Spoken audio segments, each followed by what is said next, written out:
Alright, so to change the oil in the 22 Honda Grom, all you're going to need is a 12mm socket. This is for the drain plug. The oil filter cover, it's held on just by two 8mm bolts. And then I would say definitely get a new crush washer and gasket. Crush washer goes on the drain bolt. This is the part number. And the O-ring, this is for the cover to the oil filter.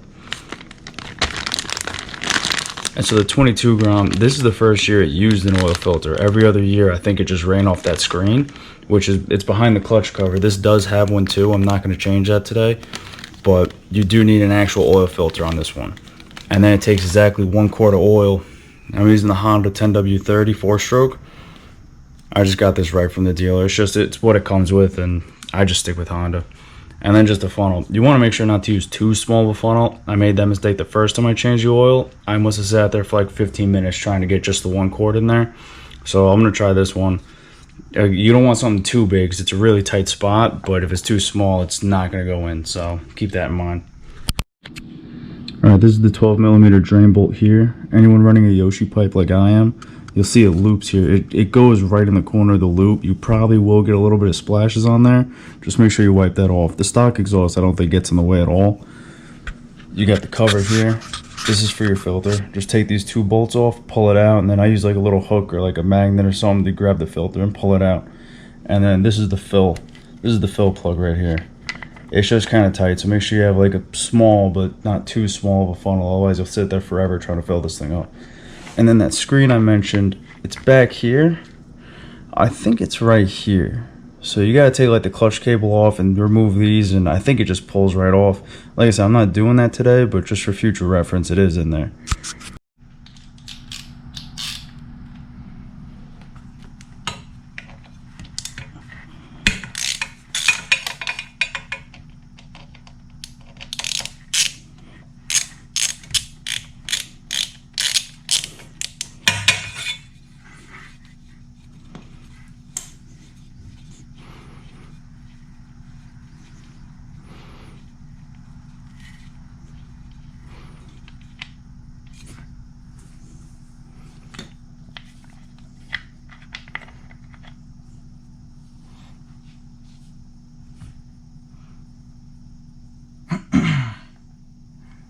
All right.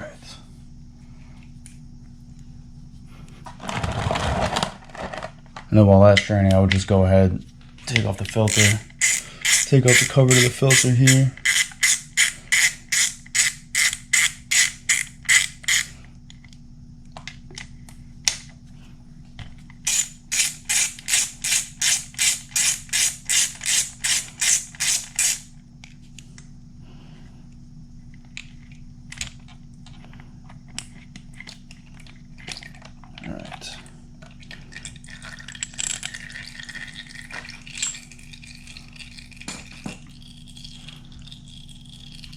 Alright, so this is something I also forgot to mention.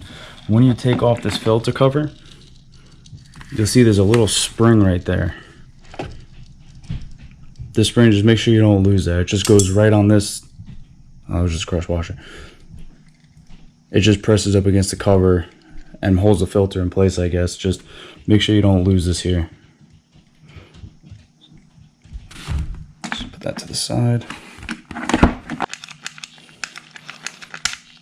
Filter's kind of a pain in the ass to get out. It's kind of stuck in there right now, actually.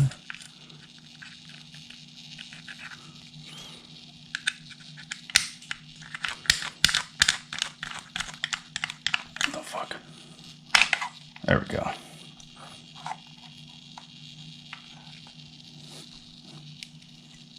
Just use a little something to kind of like wedge it in there, or if you have like a little hook or something, it'll get a little stuck sometimes. Just leave that there. Alright, so I'll just get all this prepped. I'll throw the crush washer on the drain plug. Just kind of get that ready. Don't have to worry about that. And this is the O-ring I was talking about.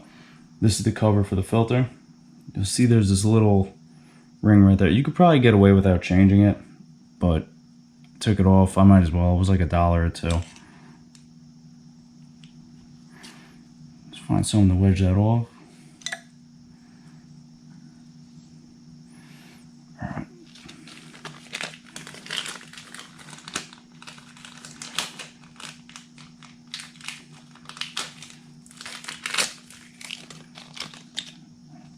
like it the new one. Just kind of work it on. Just give it like a little coat of oil too. Alright, and don't forget, this is the spring that was on it. So basically when you put the cover back on, it's going to sit right in this little slot here and push on the oil filter. Like right on that side there. Okay, so first things first, we'll put the drain plug back in.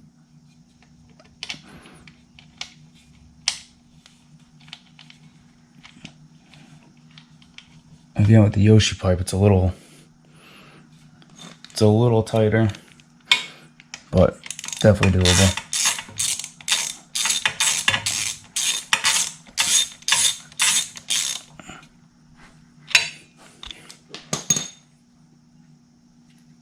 And now the filter, this part with the little like black gasket on the back, that goes in first.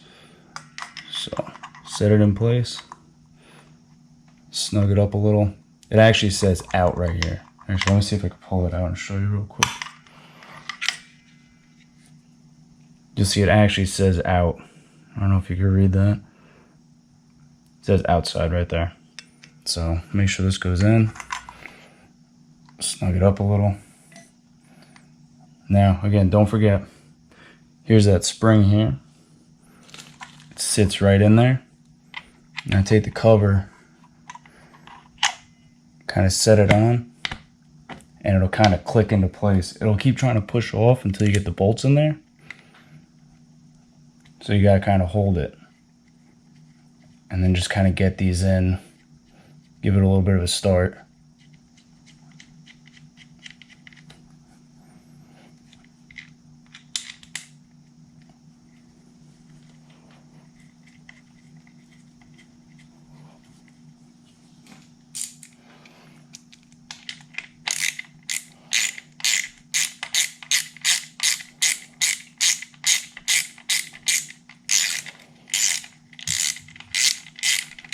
Alright, there it goes.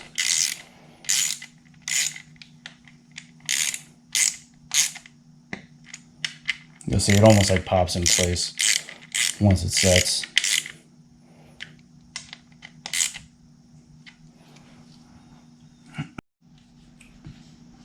Alright, now just add the oil through here. Pretty straightforward. Like I said, it takes like exactly 1 quart.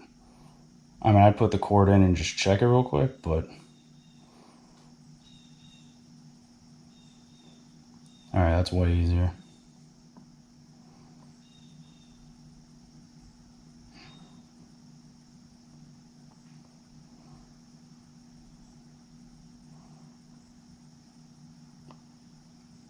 Alright, so I got that in, and I'll show you. It's actually really easy to check.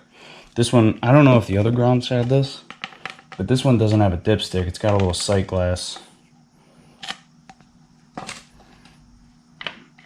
There you go. That's it. Alright, so once you got everything all tight, there's no dipstick on these, but there is a little sight glass. It's right, let's see. Alright, it's right there in the middle of the screen. I had to put the light down so I could point to it, but right here you can actually see the 2 lines. So the bottom one would mean add, right here. That would mean add, or if it's any lower you really wouldn't see it, so you'd have to put more oil in it. Then there's an upper one, it's like maybe halfway up the sight glass, maybe a little more. That's where you want it. So you have to make sure the bike is upright. If you have it leaning on the kickstand or anything, you're going to get a misreading. So once you have everything all tightened up and everything, make sure you're leaning it, or not leaning it, you have it held straight upright, and make sure you're at that top line in the sight glass. I would even try running the bike. Once you know you're at like a good oil level and you got oil in it, I would try running the bike. Just give it a couple minutes, maybe take it for a spin around the block or something, and then come back and make sure you're right at that top line in the sight glass, just to play it safe. Alright, one other thing to keep in mind. They should tell you this at the dealer. They told me when I bought mine, but if you look, I have just over 1,000 miles on mine. This is my second oil change. I'm just kind of playing it safe. What you want to do, you should really go a little easy on the bike, at least for the first 500 miles. Then after 500 miles, do your first oil change. Exactly how I did it now. That's how I did it. I just did the oil filter because, like I said, there is a screen. I didn't clean that yet. I do want to go in there and do that, but they say you really don't have to worry about it, so I'm not really in a rush. I might do that when I do the clutch springs because you got to go in there anyway. But definitely at 500 miles, you want to change the oil. I did it a second time just because that's the engine braking. So there's going to be little metal shaving. So if you look, especially on the filter, there'll be like little metal hairs almost in there. That's normal for a break-in. You don't want chunks, obviously, but that's just something to keep in mind.